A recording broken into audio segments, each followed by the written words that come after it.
अस्सलामु अलैकुम या नबीयल्लाह सलातु वस्सलामु अलैका या नबी अल्लाह व अला आलिका व अस्हाबिका या नूरल्लाह। व अला आलिका व अस्हाबिका या हबीबल्लाह। फरमाने मुस्तफ़ा सल्लल्लाहु अलैहि वसल्लम, जिसने किताब में मुझ पर दुरूद पाक लिखा तो जब तक मेरा नाम उसमें रहेगा फरिश्ते उसके लिए इस्तिग़फ़ार यानी बख्शिश की दुआ करते रहेंगे। सल्लु अलल हबीब सल्लल्लाहु तआला अला मुहम्मद। नमाज के वाजिबात। वाजिब नंबर 8,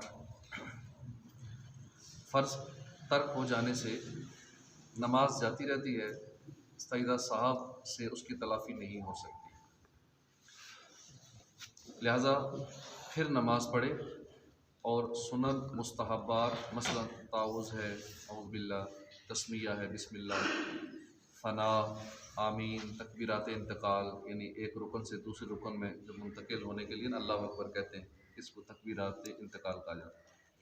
तस्बीहात सुभान रब्बियल अज़ीम, सुभान रब्बियल आला के तर्क से भी सजदा साव नहीं है, बल्कि नमाज हो गई मगर दोबारा पढ़ना मुस्तहब है।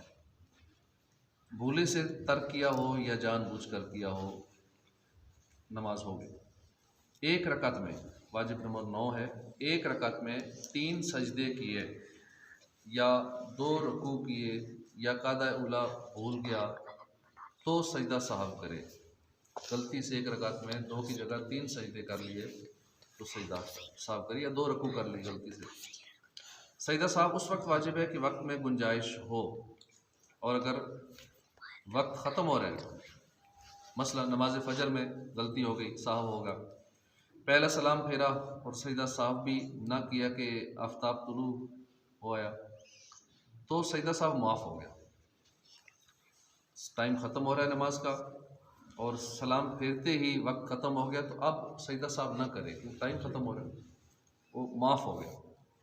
यूँ ही अगर कज़ा पड़ता था और साहब के सजदे से पहले कुर्से आफ्ताब ज़र्ज़ हो गया, यानी गुरूब आफ्ताब से कबल वाला मकरू वक्त आ गया।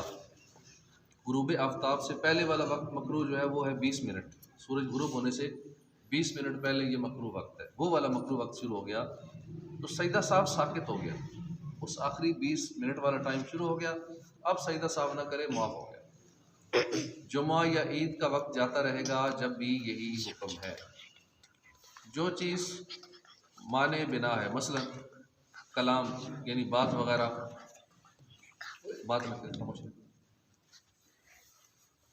जो चीज़ माने बिना है, मसलन बात वगैरह, मुनाफी नमाज अगर सलाम के बाद पाई गई तो सजदा साहब नहीं है। सलाम के बाद कोई ऐसा काम किया, बात की या कोई ऐसा काम किया, कलाम किया, तो उससे सजदा साहब, अब सजदा साहब नहीं हो सकता। नंबर 12, फ़र्ज़ की पहली 2 रकतों में और नफल और वितर की किसी रकत में सूरह अल-हम्द की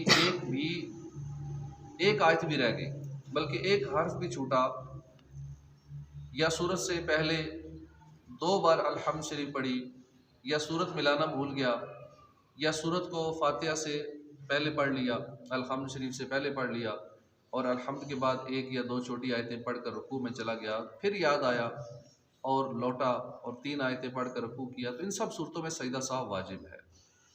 नंबर 13, अल-हम्द के बाद सूरत पढ़ी, इसके बाद फिर अल-हम्द पढ़ी तो सजदा साहब वाजिब नहीं है। अल-हम्द के बाद सूरत पढ़ी, उसके बाद फिर अल-हम्द पढ़ी तो सजदा साहब वाजिब नहीं है।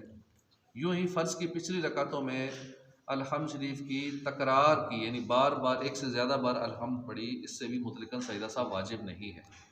और अगर पहली दोनों रकातों में से किसी एक रकात में अल-हम्द का अक्सर हिस्सा पढ़ लिया था, फिर साहवन यादा की यानी उसको गलती से दोबारा पढ़ा, तो सजदा साहब वाजिब है। इसको दोबारा सुन ली। फ़र्ज़ की पिछली रकातों में फातिहा की तकरार से, तकरार कहते हैं एक से ज़्यादा बार पढ़ना, मुतलकन सजदा साहब वाजिब नहीं है। और अगर पहली दोनों रकातों में से किसी एक रकात में अल-हम्द का अक्सर हिस्सा पढ़ लिया, फिर दोबारा उस शुरू कर दिया, दोबारा उसे पढ़ा, तो इस सूरत में सजदा साहब वाजिब है। अल्लाह पाक नमाज सीखने की तौफीक अता फरमाए। आमीन। अल्हम्दुलिल्लाह रब्बिल आलमीन।